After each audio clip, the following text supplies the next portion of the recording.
thank you. This should be fun today because we have two folks here who have collaborated on developing ideas of Christian libertarianism, and Elise Daniel, to my left here, was actually editor of this book, Call to Freedom: Why You Can Be Christian and Libertarian. Elise has a bachelor's degree in economics from James Madison University. She is a writer and communications consultant. She's worked at a bunch of places in Washington, including on Capitol Hill, with the Institute for Faith, Work, and Economics. Where else? U.S. Chamber of Commerce, AEI, American Enterprise Institute, involvement with the Acton Institute, a fine organization in Grand Rapids, Michigan.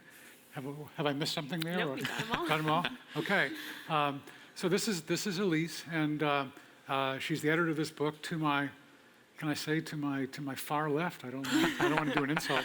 Geographically, that is. Geographically, just here, or from your perspective on the far right. Ah, there we go. Anyway, yeah, Taylor Barkley is a technological optimist. You're saying you can be both a technological optimist and a Christian. Yep. Double major at Taylor University in history and political science. Works with the Charles Koch Institute, has been involved with the Mercatus Center at George Mason University. So please join me in welcoming these two brave young people coming into Patrick Henry College. Okay, Elise, why did you become, well, two questions. I'm going to ask the same questions of Taylor. First of all, how did you become a Christian? Secondly, how did you become a libertarian? Yes, well, I was fortunate to be raised in a Christian home, and it's definitely been a journey. I remember, accepting Christ when I was 5 years old, and as I grew more into my faith, in college was when I really grew a lot in my faith and felt like I was really having a great relationship with Christ, and it's just a continuous life journey for me. And as far as how I became libertarian, that sort of happened by accident. I ended up going to a seminar that I thought was going to be just a basic seminar on economic freedom, and when I got there, the first thing I received was a book called Atlas Shrugged by Ayn Rand, and I realized that the week was going to turn out to be a little differently than I had expected it to. And I was introduced to classical liberalism, so I came to the libertarianism from the economic side of things. I mean, it's a bit easier. I was raised as a conservative with the basic understanding that free markets are good, limited government is good, and so when I learned more about Austrian economics, classical liberalism, it was fairly easy to make that leap there. And one of the first things I think that clicked for me was seeing how consistently libertarian thought carried out the principle of liberty, whereas, identifying as a Republican my whole life, I thought that that's what Republicans stood for, and realized that while it's, in their talking points and their press releases and all of that, it's not always implemented in consistently in policy. And then I think coming around to the more of the social issues side of libertarianism was a bit of a slower process and a little bit more difficult for me. But one book that really influenced that, I read a book called Last Call by Daniel Okrent, I believe, and this was a book about prohibition, and it really just helped me to understand, what happens when the government tries to legislate something like alcohol consumption. And I really saw through that book, in the history of prohibition, all the corruption and hypocrisy in Washington, the high cost, all the crime, and it ended up coming to a position where I at least didn't reject some of the libertarian positions on social issues, because I saw how bad the government is at creating morality, at legislating morality, and also how costly it is when the government does something like that. Okay, I have two questions your answer generated in my brain. Number one, you mentioned Atlas Shrugged. Yes. Now, Ayn Rand, of course, a notorious atheist, as well as a believer in free market economic principles. And, if you go to Fifth Avenue in New York City, in front of Rockefeller Center is that famous sculpture of Atlas, and that's right across from St. Patrick's Cathedral. And a number of people have talked about the opposition, in a sense, of Atlas and Christ, essentially there. And you're a Catholic, I believe. Is that, Yes. And so how does Ayn Rand and Catholicism, how does that go together? Unfortunately, it doesn't go together in several ways, I think. When I first was learning about, Ayn Rand's moral philosophy of objectivism is there are a few things that are problematic, I believe, with Christianity. One is that she regards selfishness as a virtue and altruism or sacrifice as evil. So obviously that's problematic from a Christian perspective with our Christian faith is centered on sacrifice, centered on Christ's sacrifice, and we are to live sacrificially.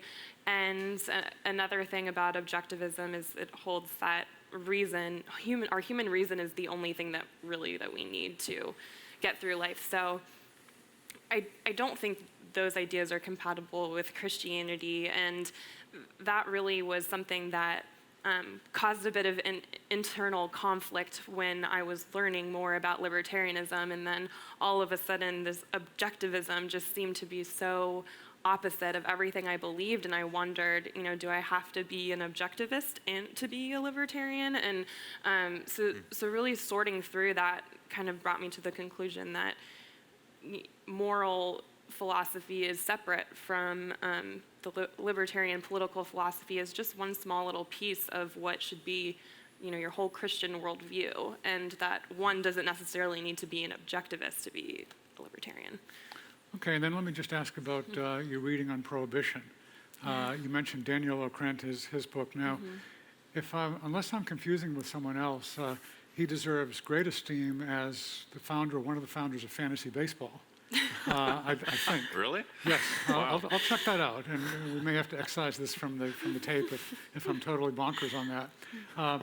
But the other thing about prohibition is that, in some ways, and we know it as a great failure in certain ways concerning crime and so forth, it also did cut alcohol consumption by about 2/3 in this country, which, saved lots of lives, lots of families.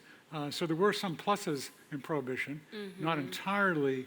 An argument against government doing anything along those lines, although I'd agree with you and with Daniel Okrent that it brought big problems. But, can government involvement in morality, in a sense, can there be good things in that? For example, given the importance of marriage, is there anything government can do to aid that rather than, as often in the welfare system, actually encouraging people not to get married, because if they get married, they'll lose money in the process. So government is inevitably involved in morality of some sort, right? So how do you think through those questions? For me, what it really comes down to, what I'm concerned with is, where is our heart at as a nation, and if we're, making a decision based, if someone's not drinking because they don't have access to it, because they don't know the right bootleggers to contact, to me that there's not much virtue in that situation as opposed to, someone coming to the conclusion, the choice on their own accord. So even if there are some benefits in maybe some small successes in creating whatever culture a government law is intended to create, I think it always comes at such a greater cost, and even those changes don't necessarily change hearts. Okay, so heart change is what you're really interested in. Yes. So, okay, I'll go to Taylor here. I'll ask you the same two questions, and particularly, there's a question, of course, about whether Southern California is compatible with Christianity, but nevertheless, we'll skip by that and talk about Christianity and libertarianism.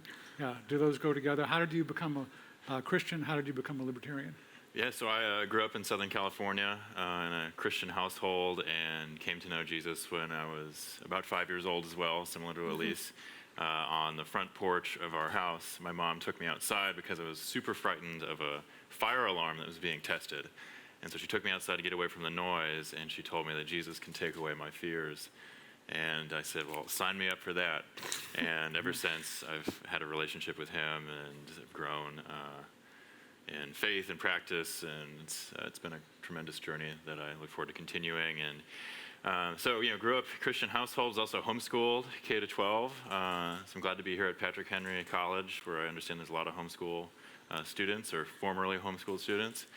And in the book, I talk about growing up kind of dyed-red Republican, and then in college encountering a professor in my political science department who said that Christians cannot be libertarians. His position equated libertarianism with objectivism, like you and Elise had just discussed. And I would agree with that conjecture. But I remember just kind of saying, well, I guess that's out. And in high school, I had read Thomas Sowell's Basic Economics, and I loved the counterintuitive nature of free market economics. At the time, working, I think maybe it was at Nordstrom or Barnes & Noble, being a big fan of the minimum wage, because I was directly benefiting from it. So who would be against the minimum wage? But then here Thomas Sowell is talking about how the minimum wage actually harms the people it's meant to benefit. And it just blew my mind, and it just felt like this intellectual exercise. It just felt great. And so I was in high school reading Thomas Sowell's Basic Economics, hearing I can't be a Christian libertarian in college. And I chalk it back to being homeschooled. I wasn't a product of the state. My family was teaching me. It was a private cooperative group of homeschoolers. I think, Elise, you're a product of the state, right, in your educational background. And I also read Animal Farm. I think that was the first book that I did a book report on in like 5th or 6th grade or something like that. And I just recently... Just a nice little story about animals. So. Just a nice, yeah, exactly. No ulterior motive there. And it was just like this year I realized, I think that really had an impact in how I view centralized power and giving certain parties political power over other parties and entities. And then... So I'm kind of hopping all over the place here, but it was all these pieces that came together really. It's my senior year of college, doing an Acton University in the summer for 4 or 5 days, hearing robust theory and conversation from Christians, dedicated Christians, from libertarian or free market perspectives. And then after college, working, I guess my senior year of college again, interning in Washington, D.C., and participating in a few internships that really steered my thinking, gave me a number of books to read, and just from there, I've been identified as a libertarian ever since. Okay, so the 2 past presidents that you're probably aware of in terms of your own consciousness as you're growing up, George W. Bush and Barack Obama, how did their presidencies affect your thinking as you were starting to think through these issues? And we can start with Elise, and then. Yeah, I remember, defending George W. Bush when I was in 7th grade and thought I knew a lot more about politics than I really did. And during his presidency, I was more or less considering myself a Republican, supported George Bush, supported the war in Iraq, and it wasn't until much later, looking back on some of his policies, that I began to realize, government really expanded under him, and I thought Republicans, were for limited government, and he was known for his more of his compassionate conservatism, which.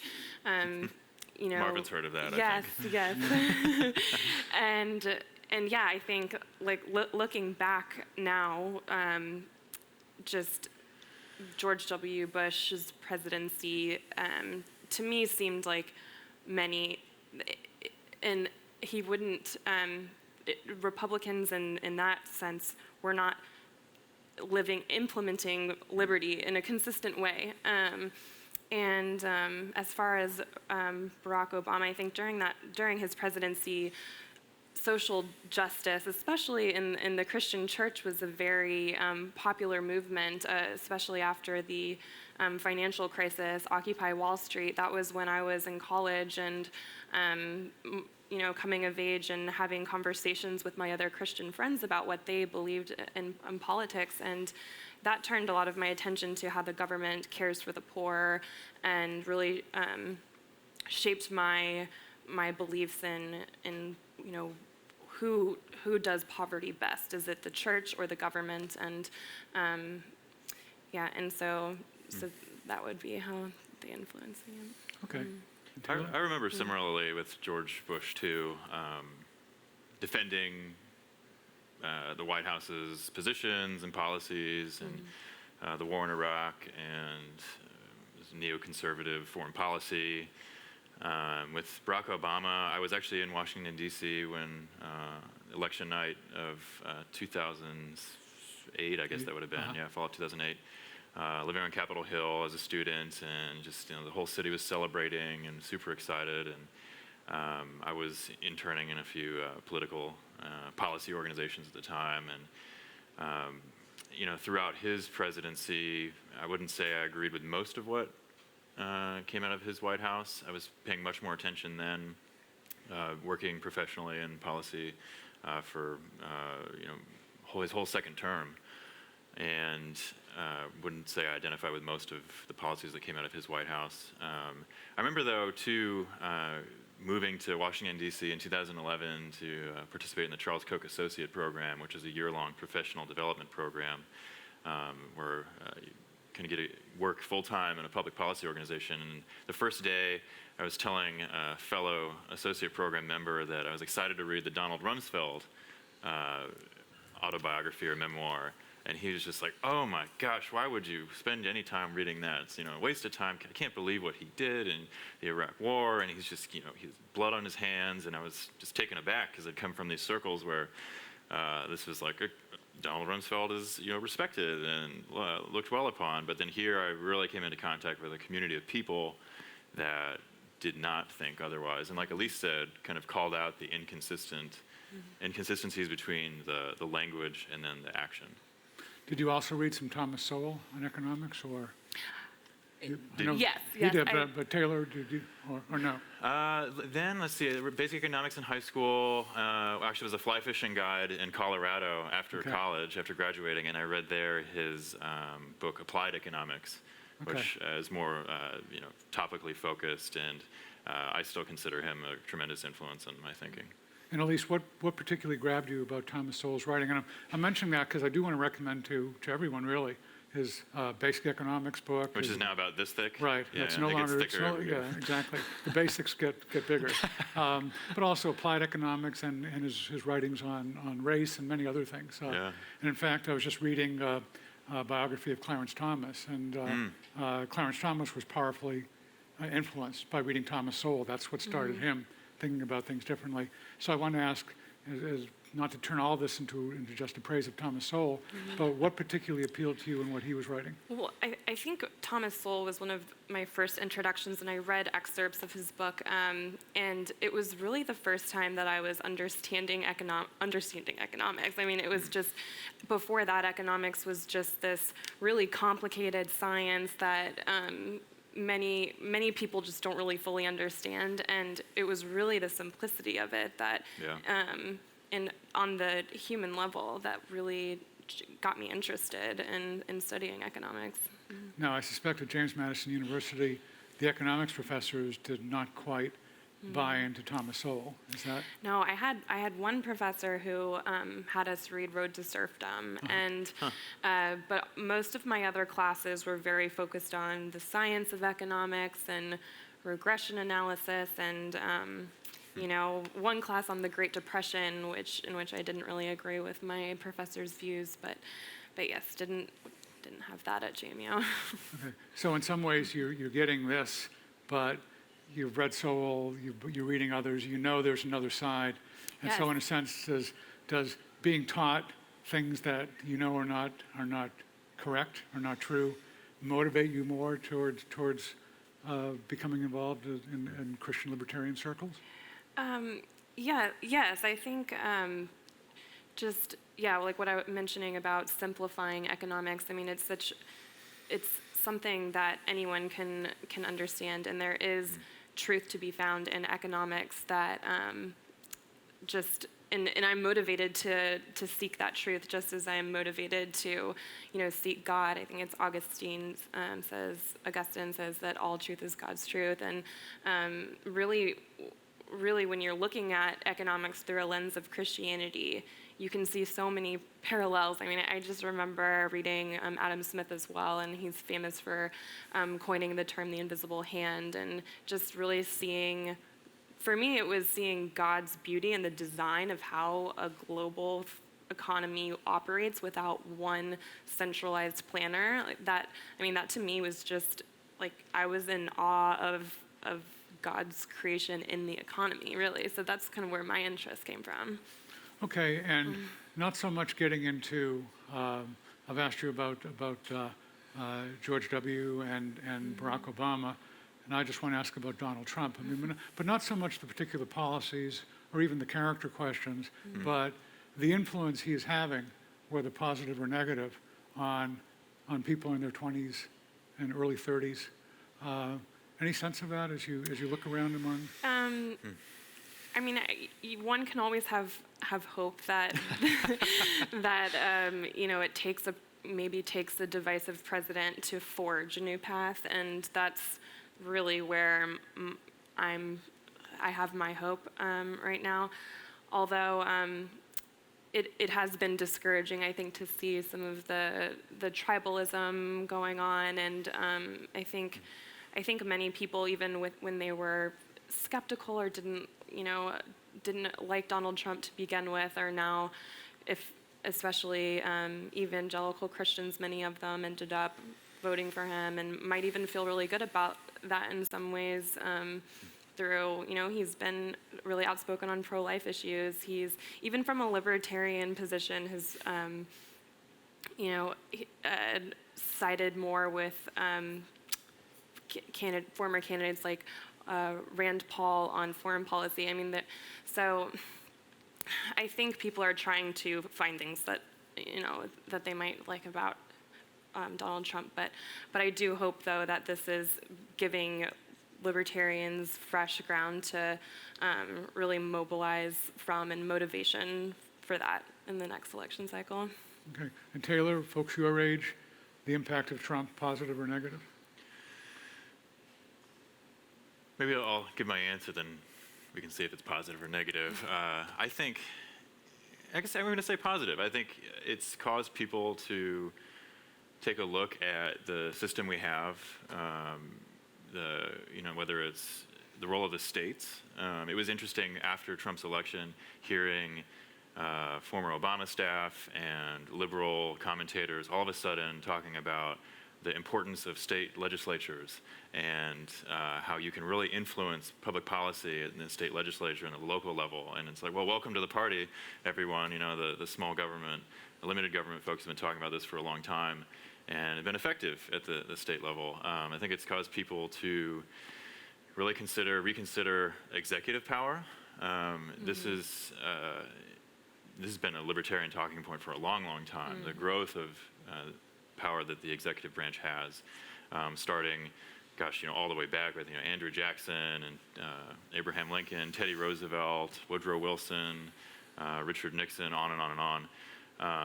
I recommend an excellent book by a friend of ours, Gene Healy, The Cult of the Presidency, where he outlines just all the myriad issues with the presidency that we put way too much stock in the office of the presidency. So I think that's been a positive. Can everyone it's kind of the shock to the system, take a step back. Do we really want this one person to have all this power? And, also I think Donald Trump's highlighted has done, I think, generally good work. So I'm speaking from a personal perspective, no institutional perspective here, that in the administrative state, the role of federal regulations and calling attention to the fact that regulations are costly. They're not a costless political action. So I think there's a number of positive things. I think just from the aspect of everyone taking a pause and looking at the system that we have and maybe even recommending some fundamental tweaks and how we do things in our three branches of government. That's helpful. I'm going to go to page 95 of this book, which has a chapter by you. Cool it. You don't have to be a libertine. That's So, right. yeah, You don't just- have to be, Marvin. You don't have to be a libertine, correct. You have freedom there. You might point out what is the difference between libertarianism and libertinism, because a lot of people confuse that. Sure. So libertarianism is a political philosophy, and libertine is a personal moral stance. So libertine would be someone there's no moral structure, and I'm going to live my life however I see fit, and it could be an aspect too of seeking the most pleasure, whatever that may be. So right off the gate, I say, we're just talking about the political philosophy here. You don't have to be a libertine to be a libertarian. Libertines can be libertarians, but atheists can be libertarians. Other people can be libertarians, because libertarianism, as we discuss in our book, is solely in the political sphere. It's a political philosophy and the role of the state. Okay. Looking at this very handy chart that you told me your wife actually designed. Yeah, Rachel made it. This Yep. is a chart, and your marriage may function the same way as my marriage does. That the best ideas come from. Totally. So Totally true. yeah. She's so, much smarter than I am. Yeah, exactly. You got it. And always remember, we married up. We did. So, should the government enforce this moral behavior? This is a decision tree, essentially. The flow chart, I'm asking yeah. a flow chart. Is someone being physically harmed or killed? And if the answer is yes, pass a law prohibiting it. This is government's purpose. So let me ask you about does the someone include unborn children? Does the someone include, let's say, people who live outside the United States, if there's something you can do to help them? Two groups of people here. Let's first ask about unborn children. Does the someone include those? Yeah, so which page is this one on, Marvin? The This is chart? on page 95, and I know you write here that in fact, you write, if life begins at conception, the argument is clear that abortion is a Yeah. violation of the non-aggression principle. Yeah. So explain that a little bit. Yeah, so this chart I've conceived of as, kind of the question, if you come up against some sort of issue and you wonder, is there a role for the government or the state to legislate, come up with a regulation or rule? So you bust out this handy flow chart and you Very kind of handy, go yeah. through the questions. And so this first one, someone's life being threatened or harmed. So the first group, unborn children, absolutely, I think the government should protect the lives of unborn children, On what grounds? that it's a human being. Okay, Elise? Yes, on the grounds that it's a human being and a violation of the non-aggression principle too. Okay, Otherwise, that's a yeah. someone. Okay, the non-aggression principle? So the second group of people you mentioned in another country, I guess, in the charts context, I conceived of, domestic realm.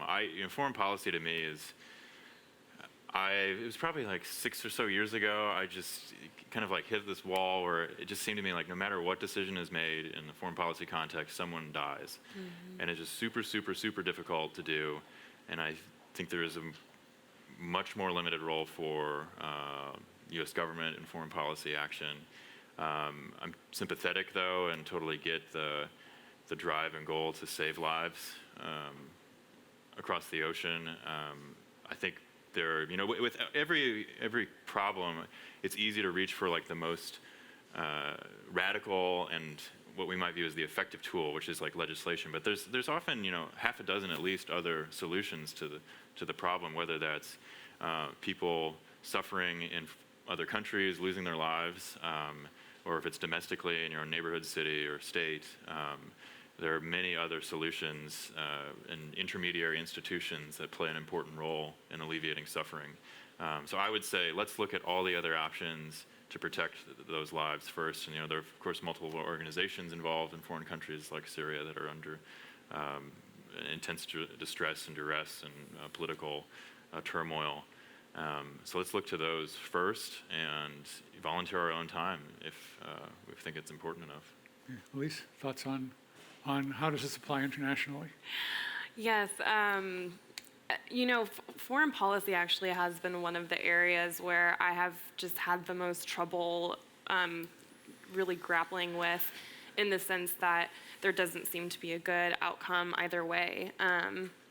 And I've, over time, my dad was a Marine, so I grew up in a home where we just, big military, really, and that's what's necessary to protect our freedom. And I would agree with Taylor that there are other options to consider, and generally it's better to intervene preemptively less if possible. But my foreign policy position is still always just moving a little bit there because it is such a difficult issue. Yeah. Okay. Yeah. Fair enough. The Now, suffering's real. so we have again on this flow chart, is someone being physically harmed or killed? If the answer is no, is their liberty being hampered as claimed by them or any reasonable person? So first of all, we have how do you define a reasonable person?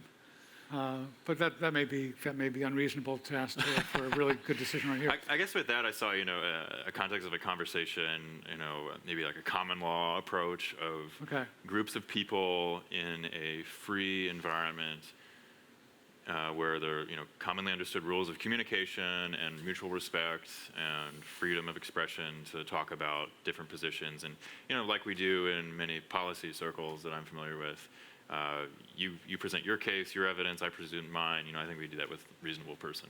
Okay.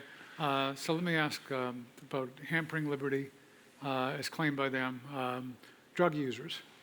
And let's start with marijuana, which is, whether we like it or not, and some people like it very much, is essentially legalization is sweeping through the country now. Your thoughts on that? Drug legalization is not an issue I get super passionate about, but as I referenced earlier, the book that I really just changed my mind on social issues was the book on prohibition.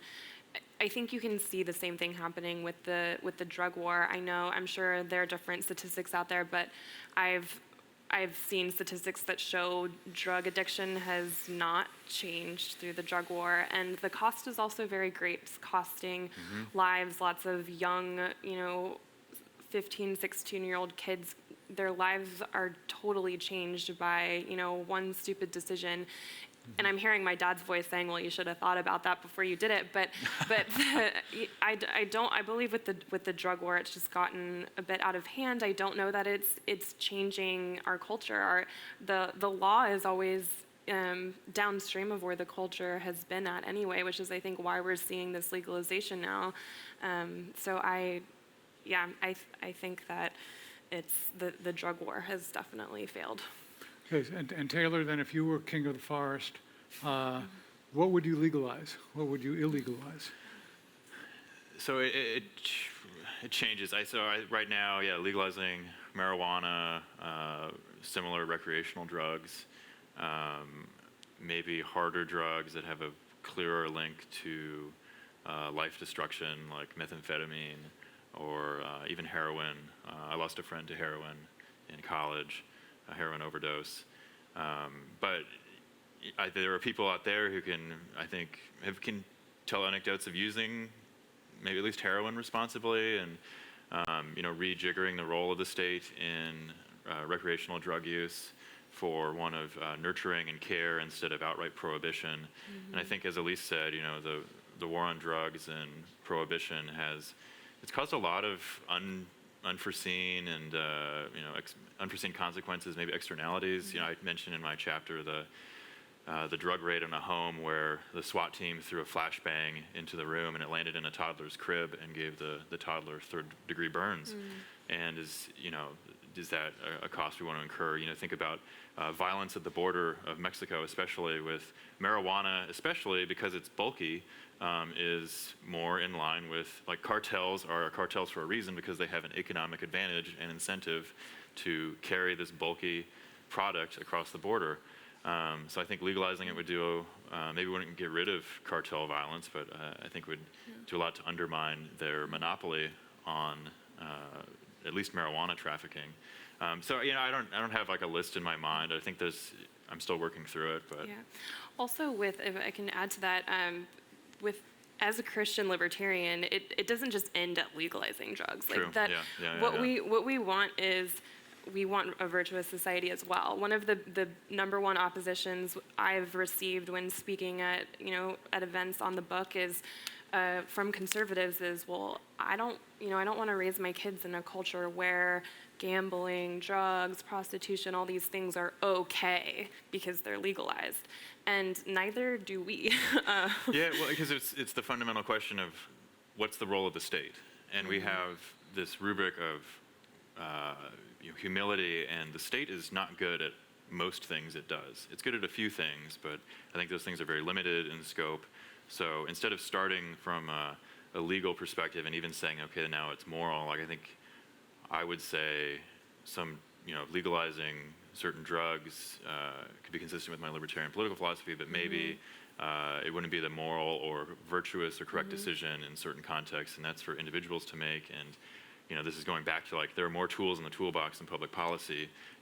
If we don't want to raise our kids in such an environment, what are we doing to be in those neighborhoods, to develop relationships with people around us, and using that kind of model. It's a Catholic subsidiarity model, which I really like. Yes, and as Christians, we should believe that which institution is best at forming morality, and comparative advantage. Yeah, and I believe that's the church. If we're the culture needs to have virtue, and as Christians, where do we learn virtue from? We will learn it from our faith, from God, from the Bible. And that means that there's a big role for the church to play. And we can't just say, oh, the government's, let's have it legal or illegalized. It really takes a lot of the responsibility off the church to do the culture work there. And so that's what one of the points we make in the book is, just because we're free doesn't mean we're off the hook. It actually means we have a much greater responsibility. And I guess I can keep riffing on that middle question in the flowchart. I think people are free to make decisions that are harmful to themselves. I mean, that's kind of, it comes with a package of liberty. And we're not going to, I don't think we can, neither should we, stop people from making harmful decisions. They have, autonomy over themselves. And we talk about stewardship of their body, their soul, their spirit. That's, I think, comes from God.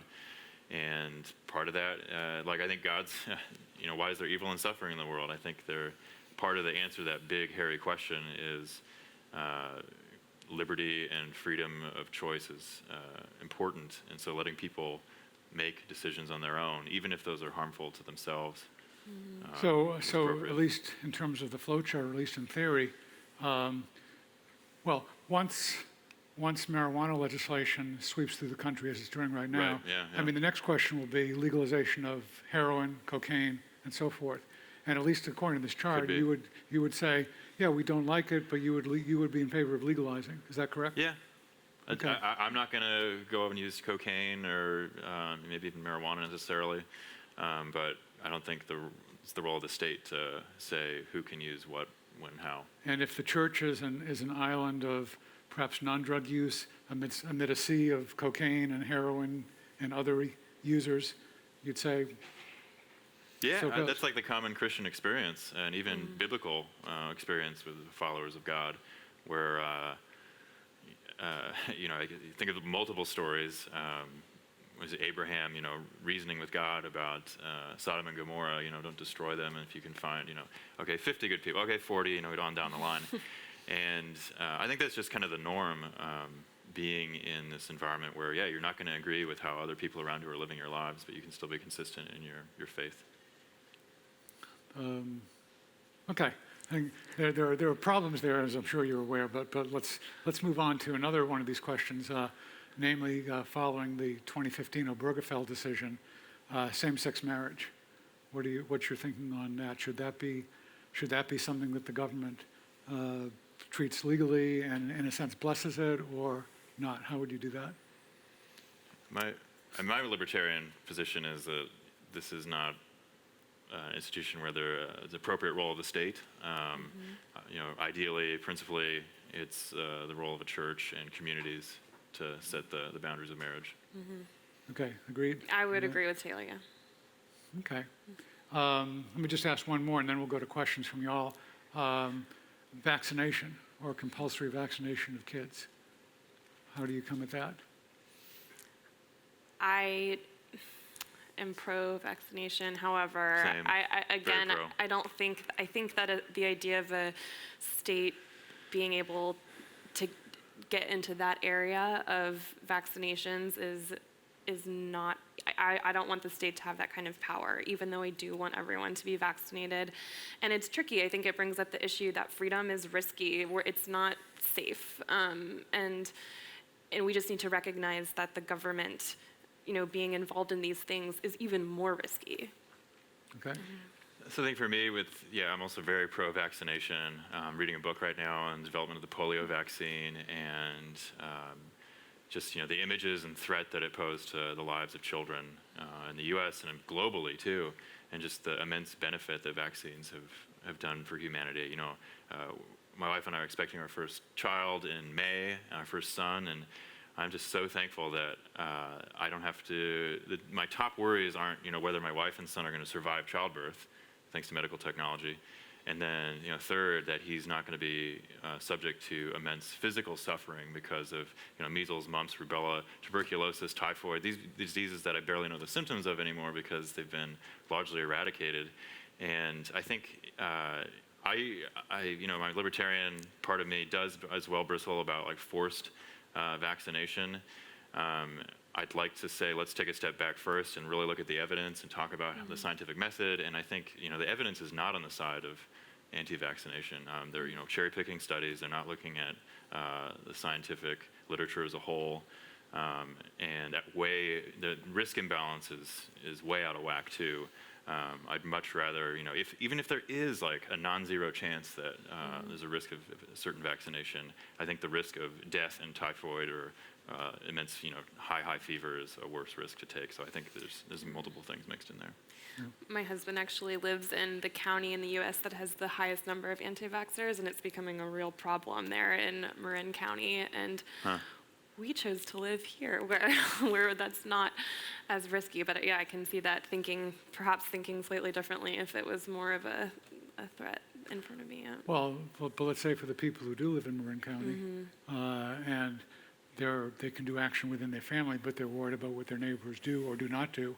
Any recourse for them, or are they just stuck with it, living in a situation more dangerous, it seems, than it would otherwise be? I think recourse for them would be doctors not allowing their children, making the decision to not allow children into their practice that are not vaccinated. I know doctors have been doing that in Marin County. There might be the social repercussions in that sense of schools saying, okay, we're only accepting children who have had all their vaccinations. I think there are other ways to protect yourself and recourse, I guess, for those who would choose not to. Yeah. Yep. Okay, questions? And as much as possible, let's try to have questions that are fairly low on the ladder of abstraction. Specific stuff if possible. Understood. Thank you very much for your time and a little bit of discussion of these ideologies. But I guess to kind of continue the conversation, you just mentioned that schools should very much so impose the requirement of vaccination. But where does that line cross with a public school, which is very much so sanctioned by the state? So you were saying, what about the school in particular? Schools, not allowing children who haven't had their vaccinations to be in the school. I guess we're getting into a bit of an issue of public education, which is another conversation. I believe the state should be out of education as well. So, yeah, same here. So perhaps, yes, some of these things require more of a libertarian society to begin with in that sense. But I guess it would be consistent, though, with a public school, a government entity, if it's the government's position on whatever thing, and they go through the rigmarole of Department of Education, regulation setting, and I'm not familiar with the ins and outs there, and even at the state level, too. I guess there are elected officials involved, and if they want to answer to constituents who think, they vote on such and such a measure to say, kids have to be vaccinated to attend this school, I think that would be, given the reality that we're dealing with, would be consistent and maybe appropriate. But I think our bottom line is, let's question the role of the state in the educational process altogether.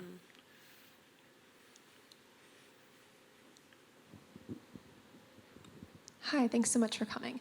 So you were mentioning how you are not in favor of the role of the state in education. Is that correct? So my question is, if the state is not involved, how do you ensure that every student is getting the same education across the board and one school isn't just teaching something totally out there and something that's not going to be relevant, and make sure that every child is going to, under that model, every child is actually getting the education that they need in order to succeed and perhaps move states and not have to be totally confused when they move states and realize that that education that they received in Virginia doesn't apply in Ohio. Right. Yeah, in Virginia we learned 2 + 2 = 5 or whatever. We learned about this section of history and didn't talk about that, or that's probably the more realistic example. Math is pretty universal, I think. I'm no mathematician. I guess I don't know an answer, a bullet point list of rules, but I think there's a lot of historical evidence. I think most of human history did not have coordinated educational efforts. Most of human history, of course, education was a luxury. Books and literature were a luxury. I love looking at the history of technology. We face new technologies here every day, but we often wonder, this is the first time we're dealing with life-changing technology. But actually, it's not. We've faced a lot of similarly big shifts, relatively speaking, throughout history. So I think there's a lot of answers to be found in how have human beings, in the last thousands of years, dealt with that potential problem. And I think too, there's an aspect that there's also it's a problem of our age with lowering poverty rates, increasing income, the internet, more connection. Maybe the internet, would help in a way mitigate that as a problem. Did you have any thoughts, Elise?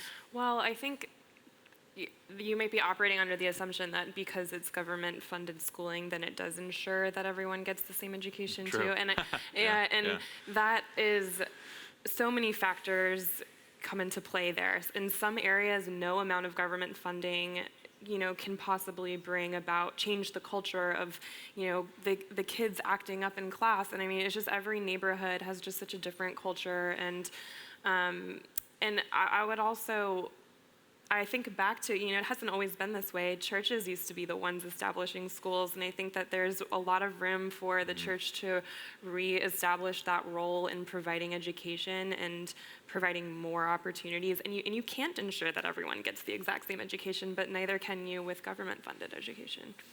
That's a good point. Hi, thanks for coming.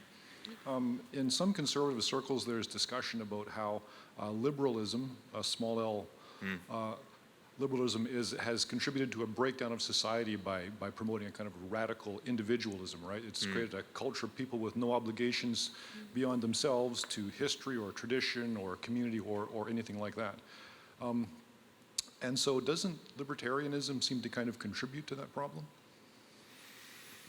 It's a big question. Good one. Give a thought? Yeah, well, I've always thought that was an area of improvement, if you will, for the libertarian circles in DC. They have all these great, wonderful think tanks and nonprofits, and so few of them are focused on community service and solving the problem of poverty at the community level in that way. And I think that it is a bit of a misconception that that's what libertarian really means, is radical individualism. I don't think Taylor or I would agree with that, with having a Christian worldview.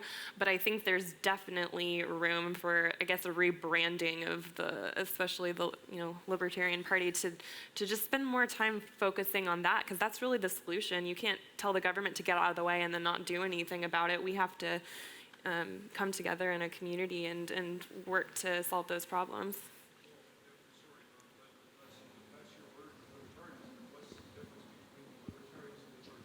And old-time conservatism. Sure.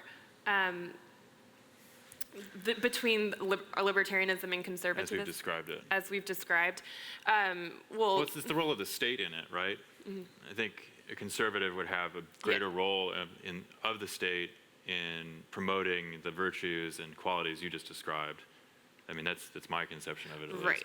And this, I would say, there's very, very limited role for the state, like protecting life, liberty, property, and it's just not going to be good at fostering like a common good or community environment. I think that falls to different intermediary institutions and individuals. I think that's our Christianity. God informs like that aspect of at least our engagement in these issues. I would say. I don't know if you agree with that. considering your political views and your theological views, pro or against capital punishment? Man. Against. Yeah, same. I used to be pro capital punishment. Me too. And, even biblically informed. And there's so many, just recently, all these, the DNA Project looking at death row convicts and, how many were false accusations and, didn't have anything to do with the crime. How many innocent people have been killed because of this. I definitely lean against, but the evidence should just be so high, and we should be so cautious about that. It's people's lives. Did you have anything to add? Yeah, that was something that I had changed my position on as learning more about libertarianism, and to me it just came down to no human having the right to end another life, even if the just punishment. I would say from a libertarian perspective and from a Christian perspective against, yeah. Hand up over here. Sorry. Hi there. Thank you very much for coming out. One question that I had is, based upon your view of the role of the government in legislating morality and implementing that, I guess, in a legal manner, how do you look at passages like Romans 13, talking about God giving authority to the ministers of the state to be ministers of both good and evil? It's a great question. And we have a whole chapter on that in our book. It's chapter 2. Jason Huey tackles the question. And don't want to give away too much, but it's the longest chapter in the book, right? Yes, it's about half the length of the book. Way to go, Jason. So I look at it, what is Paul talking about? Who is he talking to? So the context informing perspective on it. For me, that means my interpretation of it is, early Christians maybe having a tendency to look at, following Christ as a political movement, when maybe Paul is teaching this over-correction of no, it's fealty to Christ and living in an environment, society, in an unobtrusive way, and to me it just calls into mind questions if we're really going to apply it to mean we obey 100% all political structures everywhere around the world throughout history. I think that's a hard line to draw. So there's exceptions already to certain activity. I guess Nero would have been the emperor at the time of this writing, which is, he was not great. So I look at it in a contextual way, Paul's audience, what he says in the passage, and I think there is, it's not this blanket sense that you need to do everything that the state says every time, every day. Did you have a thought, Elise?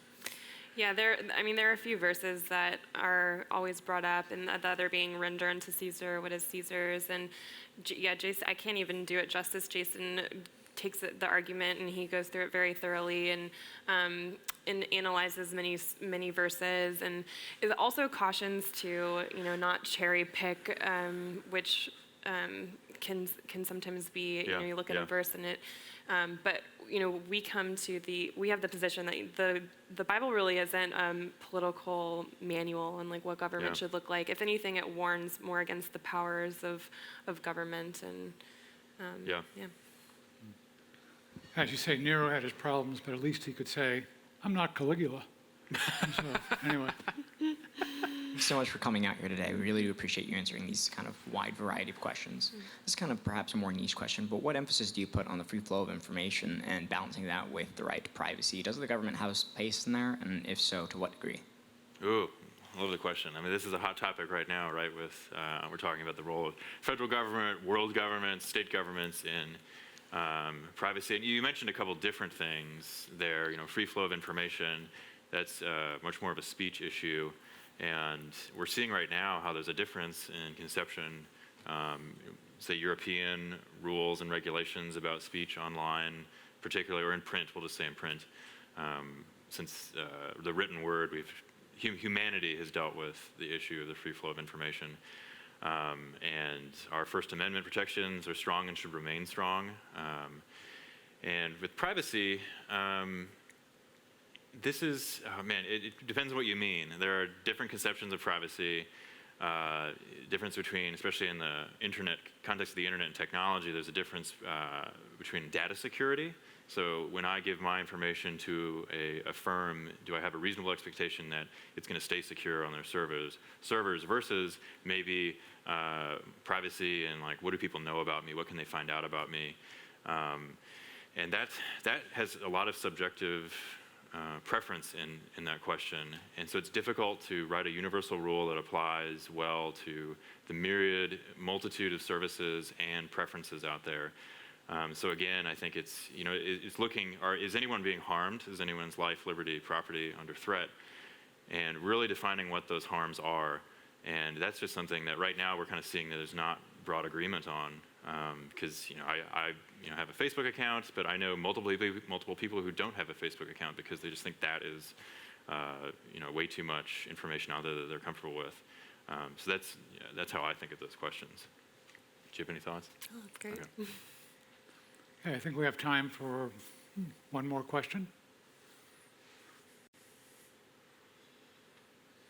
Well, if no Marvin, one- you said you quibbled with my. I don't know if we want to go back to that, or you had a new question. Well, I just want to ask, just following this very handy chart that your wife did. I know. It's handy. You say, is their liberty being hampered as claimed by them or any reasonable person? If the answer is no, is their property being taken or otherwise made unusable? So how do you come at the current and growing battle of LGBTQ groups versus, cake bakers and photographers and florists and so forth? Yeah. So there, it's what they're making a property. Yeah, this claim? is they're saying basically, if you tell me I have to do this, but it's against my conscience to do it, you are taking or making unusable my property. I can no longer be baking cakes or photographing weddings or creating floral arrangements. So that they would say we want to ask the state to get involved to compel you to do the thing, so I'm not being harmed in that way. Right. I think they would say we want the state to protect our liberty in this situation and to refrain from what amounts to a taking.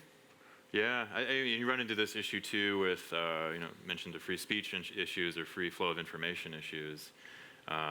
Compelling, say, social media platforms to construe to certain language rules or whatever. Like there are people on both sides of the aisle calling for government regulation and involvement when that would be compelling some speech. But it's based on, I think, that claim. So it's going back to, I think, the principles of where's the harm being done, looking at the claims that both parties are making.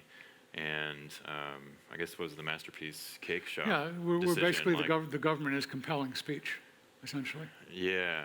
And the decision though was in favor of The decision was in favor of Masterpiece on somewhat limited grounds because the Civil Rights Commission, had shown its animus towards Christian understanding. Right. But the basic issue is still to be resolved.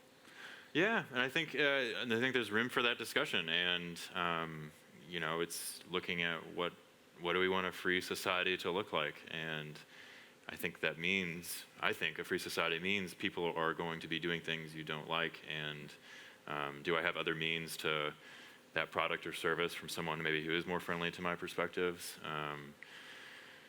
But it's a tricky question. I don't have And that's why we'll go to Elise for the answer. Oh. Yeah. Tell us the answer, Elise. Oh goodness, that's a really tricky one. I think Taylor did a great job answering it, but I just would echo him that, being a libertarian and believing in freedom and wanting that is it's a risky endeavor, and it's we're gonna you have to learn to work together in society and live peacefully. I mean, that's sort of the essence of libertarianism. There is to live in harmony with those with whom you disagree, and that's something that I think that we would really like to see more of. Yeah. Okay. Well, this is a discussion I'm sure that will continue in lots of ways. But right now, please join me in thanking Elise and Taylor for coming today. Thank you.